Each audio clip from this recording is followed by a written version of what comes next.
about to go down.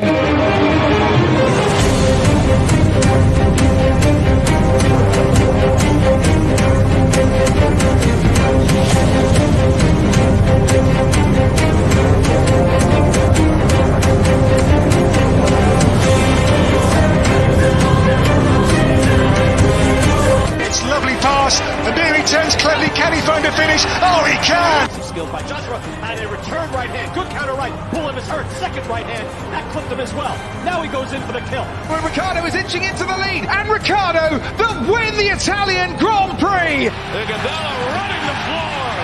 Still leading the way with Canada in there too, with the Netherlands.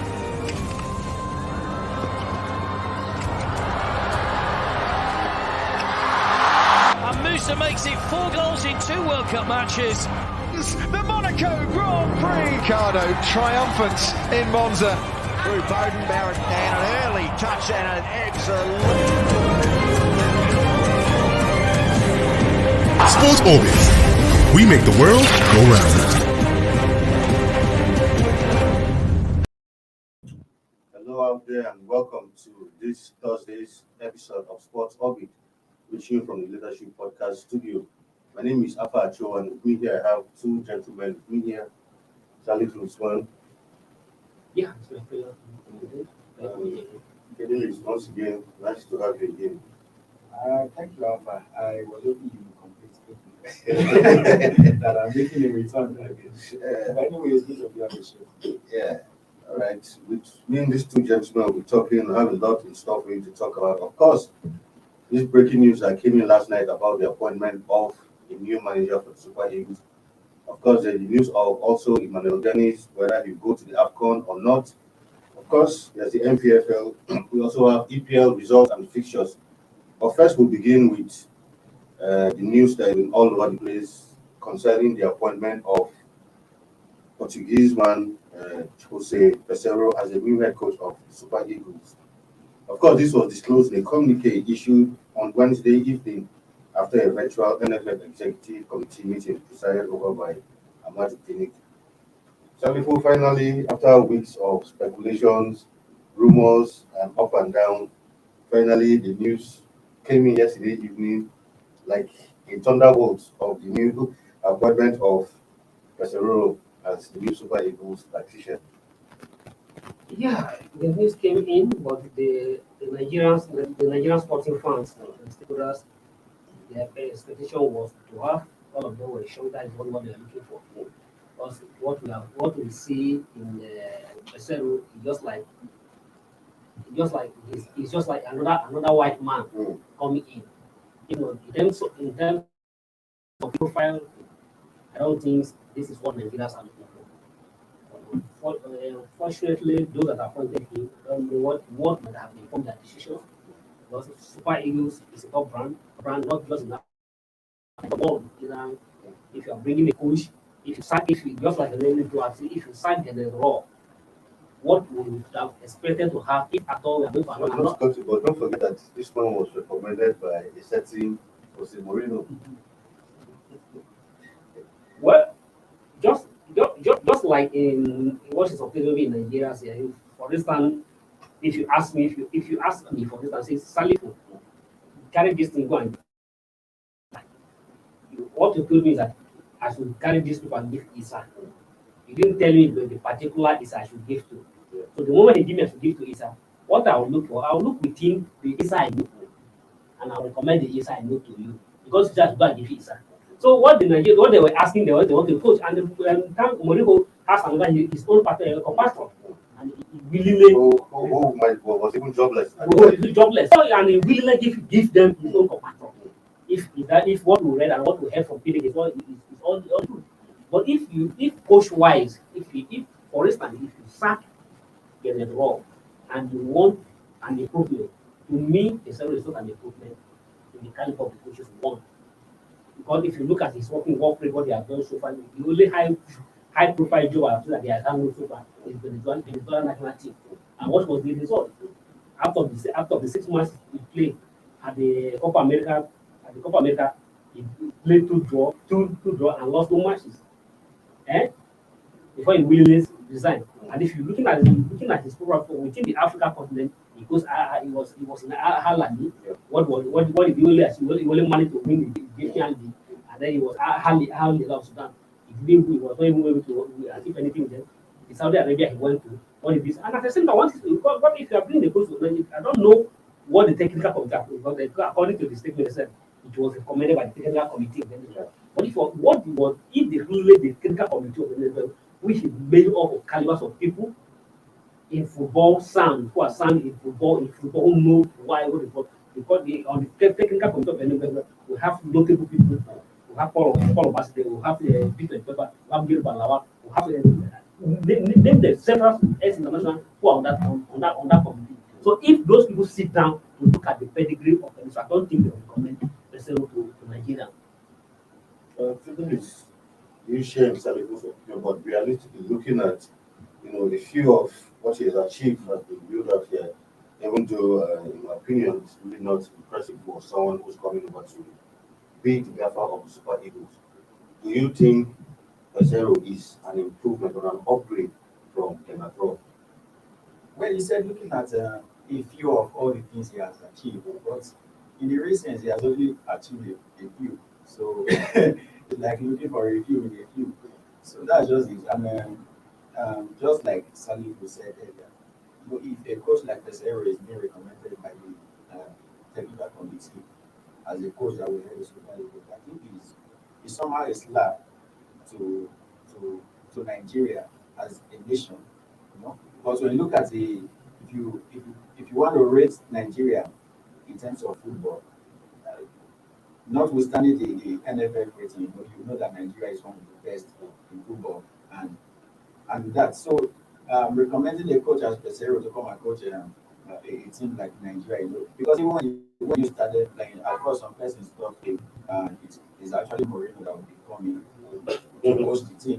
The news actually was going around, but somehow the info broke that Mourinho was actually meant to recommend a coach, and at the end, Peseiro that was recommended. But the team that has gone to coach Al Ali won the Egyptian Premier League, coming out to coach a team like Nigeria.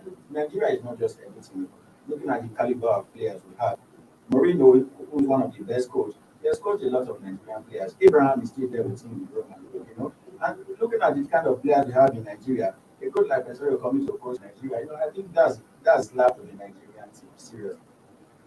Well, his managerial statistics show that he has coached a total of 17 clubs, won 627 games, played 627, won 307, drawn 148, lost a whooping 172 games, and his win ratio is just 48.96%. I think the high point of his career came when he won the Egyptian Premier League, because everything else there has been maybe runner-up, Taka the Liga, 2012, 2013. I think that's the version of maybe their FA Cup. Of course, UEFA Cup runner-up 2004, 2005 with Sporting Braga.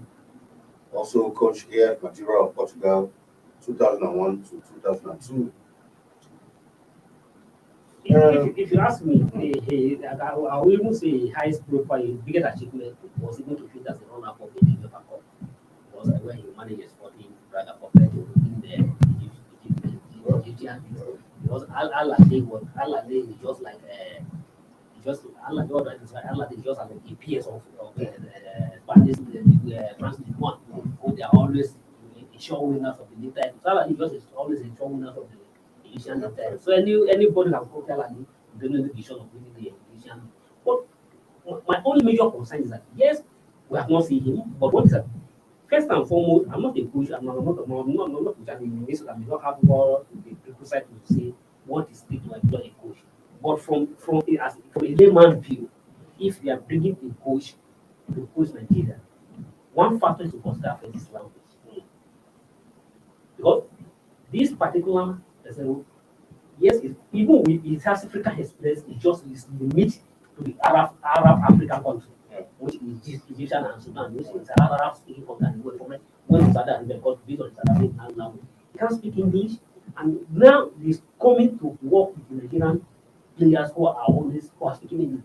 even our players who are even playing in Europe, who are playing in Europe, how many of them are playing in Portuguese to start, okay, they can speak Portuguese language. But I think the NFF committee should do a diligent work to look at the language, because language is key. There's no how you use interpreter to teach. As a teacher, we don't know yet if the man can speak English or not. We haven't heard him give but first from what I have seen and from some friends so far about him, we can't speak English. But I'm wrong, but from what I've read so far about him, I don't think we can speak English. All right.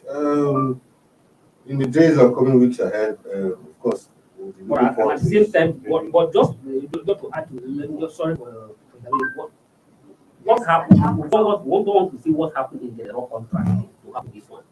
Yes, they have a but Nigeria, we want to know every detail, line by line, word by word about the zero contract to be made public to Nigerians. We don't want anything to be anything in secrecy. All right, we'll move on from that straight to Emmanuel Dennis, who Claudio Ranieri, of course, his coach at Watford, is threatening fire and brimstone that he might not allow Dennis to participate in the AFCON. Of course, his reason is that there's a time in which the federations usually communicate to clubs on when to release players, but the NFF did not communicate that message very well. Fine, he might be upset about the late communication, but as it is in Nigeria, we take things with latitude. You know, it's an important player for a certain communicate to this club that we need this player services, and you're communicating late. Fine, at the end of the day, yes, you allow him go, but I think the point Ranieri is trying to make is that you need to do things properly. That's, ladies.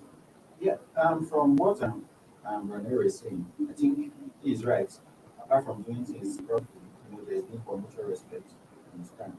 There's need for mutual respect. You respect me, now I respect you as well. But then on the Nigerian part, I don't know what with them with this issue of treating things late. You understand? They tend to slack behind.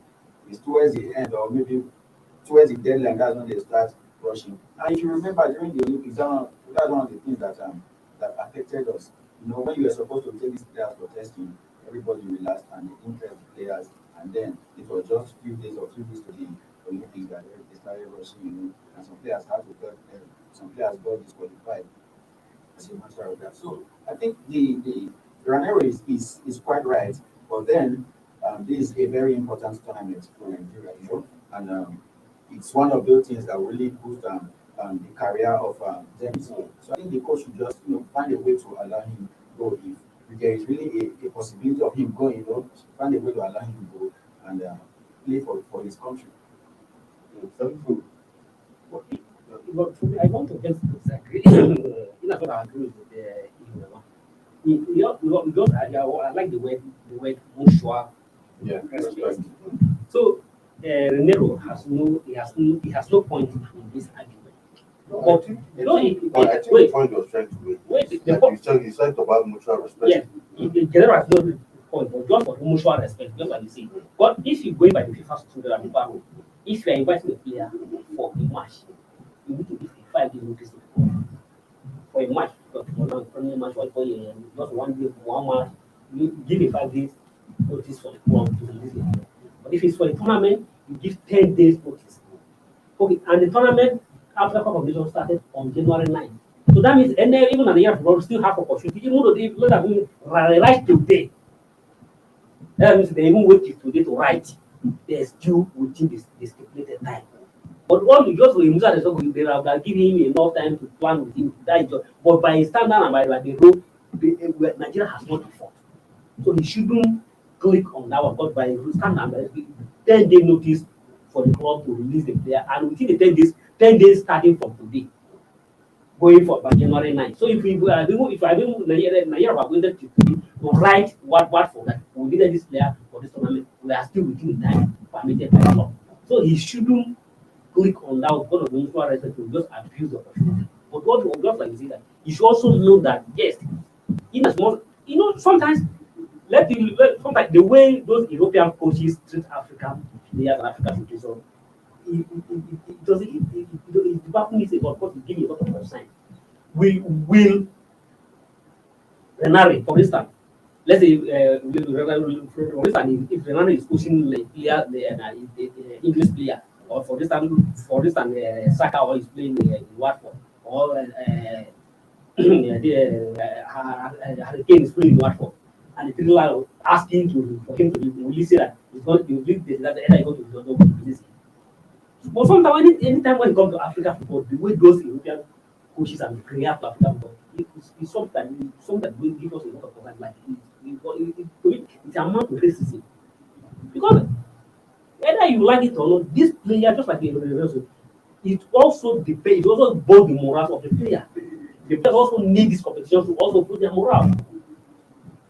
All right, at this point, we'll go on a quick break. We still have lots of stuff for you on Sports Hub. When we come back, of course, Enyimba has finally tasted defeat in the ongoing MPFL. We have EPL results and today's fixtures. Don't go nowhere. We'll be right back.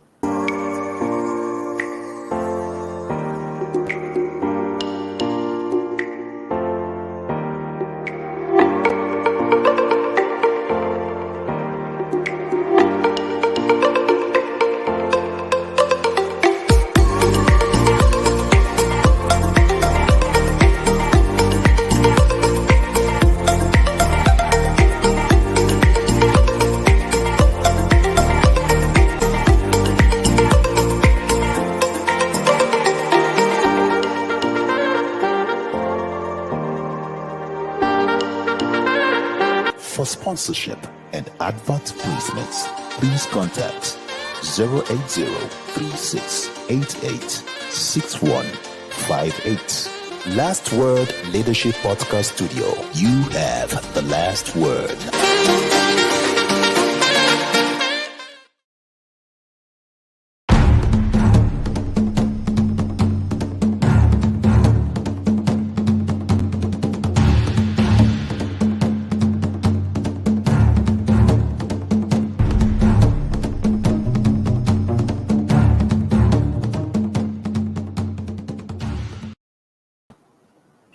Welcome back from that short break.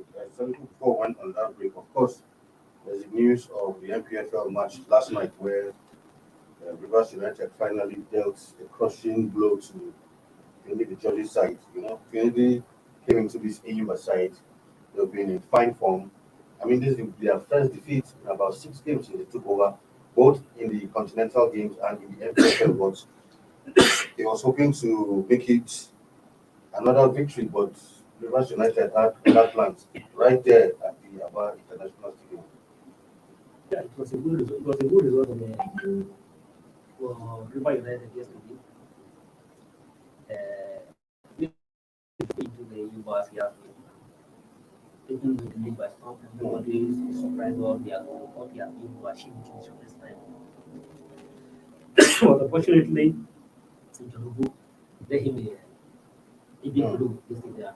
Unfortunately, And also a very experienced coach too in the very MPFL. experienced coach and NPL, and unfortunately, and he lost that match at home in his own stadium. So very unfortunate, but what we need that he needs to prove that yes, he's also a tested policy coach. Also, their next match against a Kano Paper, and he needs to sack the player up to ensure that when they travel to Kaduna this weekend for the match day 4 against the Kano Paper, they'll be able to pass out the league. But it's going to be a very tough task. My producer have the other results on screen. Of course, a lot of other matches also went down yesterday. If my producer has that, please we'll look quickly at that. Philip George has been doing well, but nobody saw that coming, especially playing Rivers United at home. But lo and behold, Rivers United came and defeated them right there at home in front of their own fans. Well, I think when Philip George took charge of that position as the coach of football club, we knew he was going to perform, counting on his experience in football.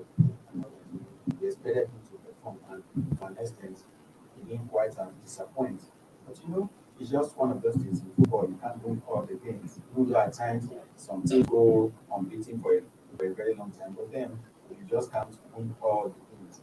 And just like Salifu said, you know, sometimes when you lose, that could be the start, the beginning of your fall. But we just hope that's not the case for the individuals. Now we hope they're able to get back to their new ways in their next match against Kano. Quickly, in other results, of course, Heartland, we are 1-0 winners over Dakar FC. Lobby Stars defeated Shooting Stars by 2-1. Sunshine Stars and Enugu Rangers play a barren draw. Of course, Rivers United defeating Eimba right there in Aba. MFM got back to winning ways, winning Plateau United, former champions. Of course, Remo Stars, the game we're all looking forward to, ended in a stalemate. Remo Stars is yet to lose a game, still to the competition. Aqua United 1-0 victories. Of course, champions Aqua United. I think they seem to be making a statement that they are back in this season for business. They also defeated Kobe United 1-0. Then today it will be Niger Tornadoes, Abia Warriors, and of course the Northern Derby between Kaseda United and Canopilla, Northwest Derby. Yeah. So quickly, which results actually stood out? Yes, just like we see yesterday about the match between the Remo Stars and the Nasarawa United, and also it's going to be a tough match. Yeah. The Nasarawa United happy to draw their first two matches. They can't afford to go and lose away. And Remo Stars, who are just taking the lead by storm, and by everybody surprised that they're still hoping that they're going to maintain their winning consistency. But unfortunately for them yesterday, Varane side proved tough for them. And Varane side, this is their third draw in the league. In the three matches they have not tested any defeat, and they have won winning the match. They Yes, 3 points. draw their first match 3-3 with Atlanta. Draw the second match 1-1 with United, and then the last one now draw away again to Remo Stars 0-0. Well, it's a fair result for them, but their ultimate goal is to get the three match 1 point. You can't keep on picking 1 point where you are going to pick 3 points. And another good is that the MFF, yes, they win their first match of the season. Yes, they give 3 points for them. That is good result for them. Even Atlanta will win. Yes, secure their first win yesterday after they draw their first match, won the second match. Now they were able to win against the Dakar yesterday. That is quite impressive. Aqua United, they are able to they have yet to test the defeat to win their first match, draw the second one, and then yesterday again they also won that 7 point. That now they are joint table leader now with the Remo Stars. Remo Stars is stopping the league with a better goal difference, followed by Aqua United, and then River United in the second corner. So I think the Nigerian league this season is going to be an interesting show.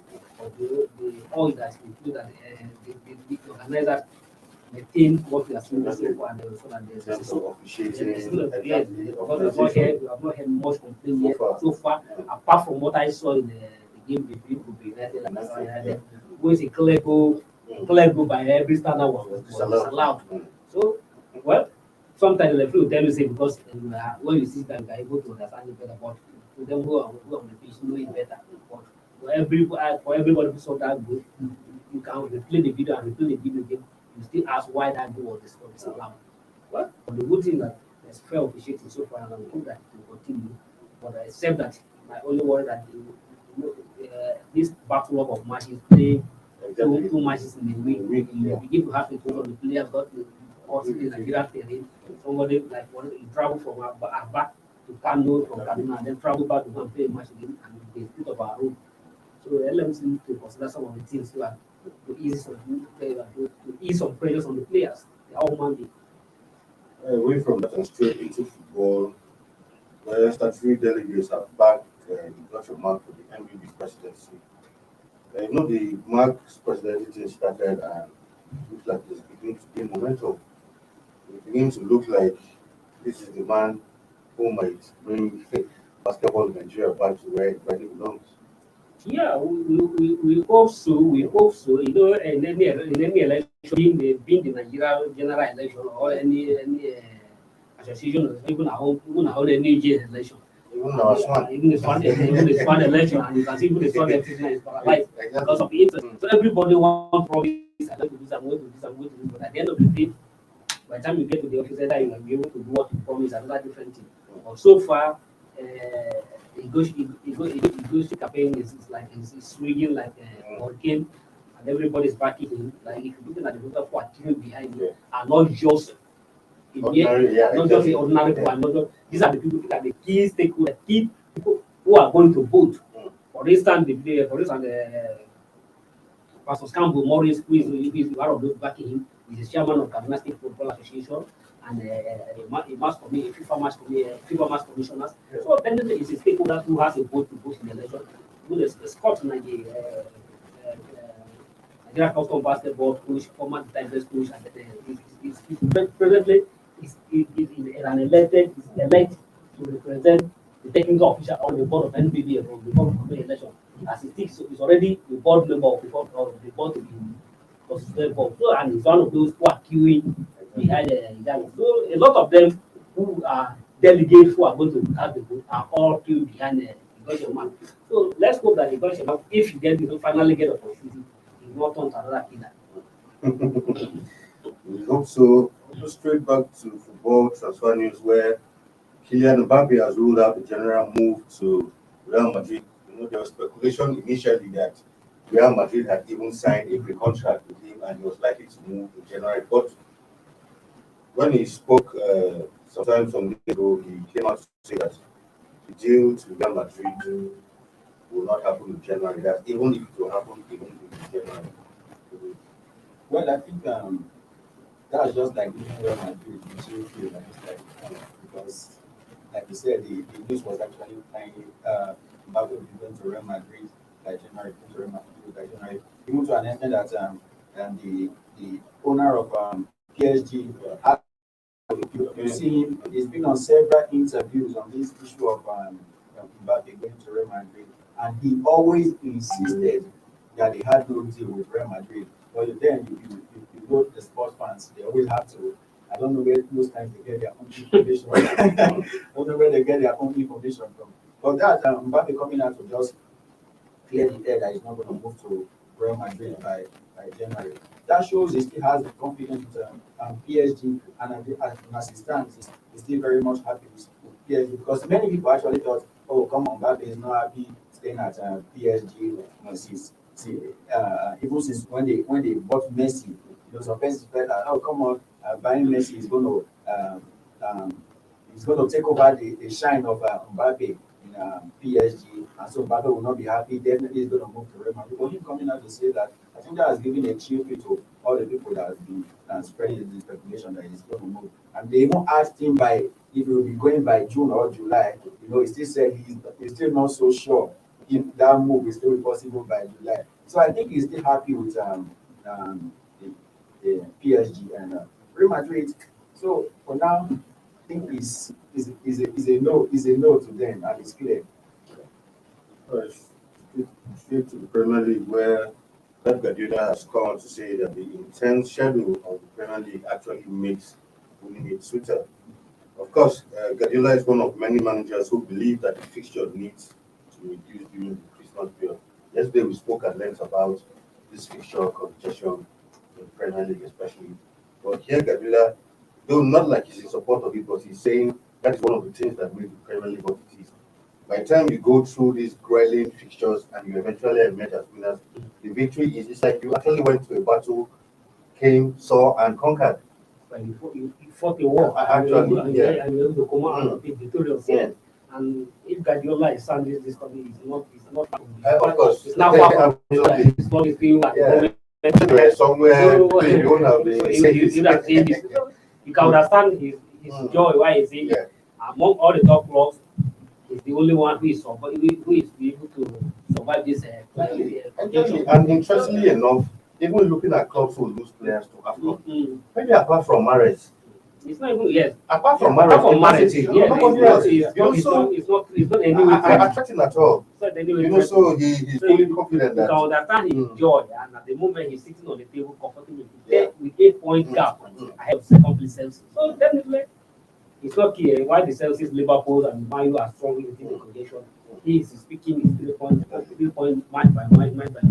And the next match against Arsenal this weekend, and as fate will have it, Arteta is down with COVID. So definitely there is another 3 point shot.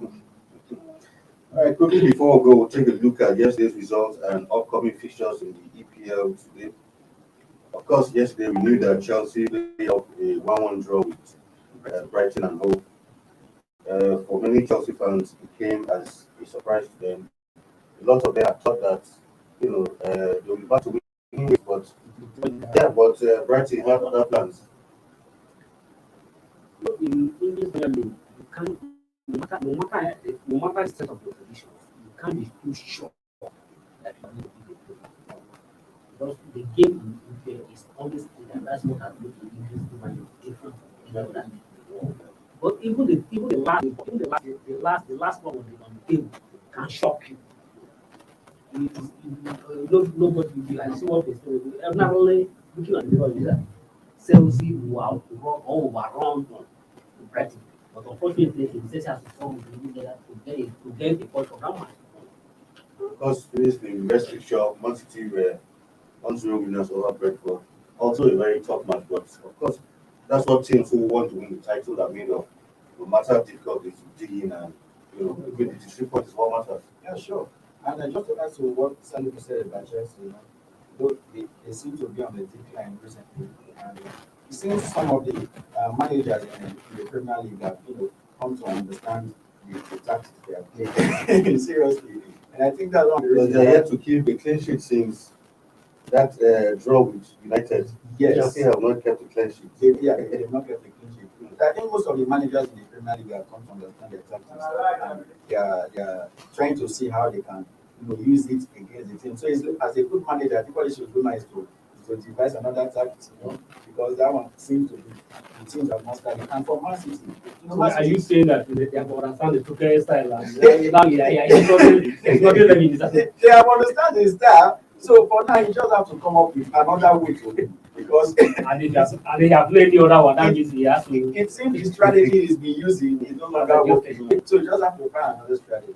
And for Man City, they have this history of not losing the title whenever they talk of it. You understand? And now going 8 points.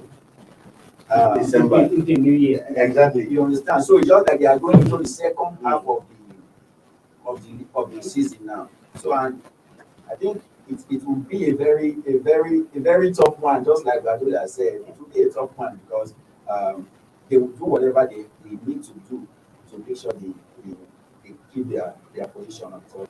And Chelsea, they are in second position, and Arsenal, even though some players are wondering why Man is not in the top 4 teams, but playing later today, I think on the Everton against Newcastle. we still know that they are still not in their best now, so we don't expect any. So quickly, your prediction was that Everton, Newcastle, Man United only. I see mine is stronger against Burnley. I see mine is stronger against Burnley. And that's what I said. The party is different from me. You need to get another card.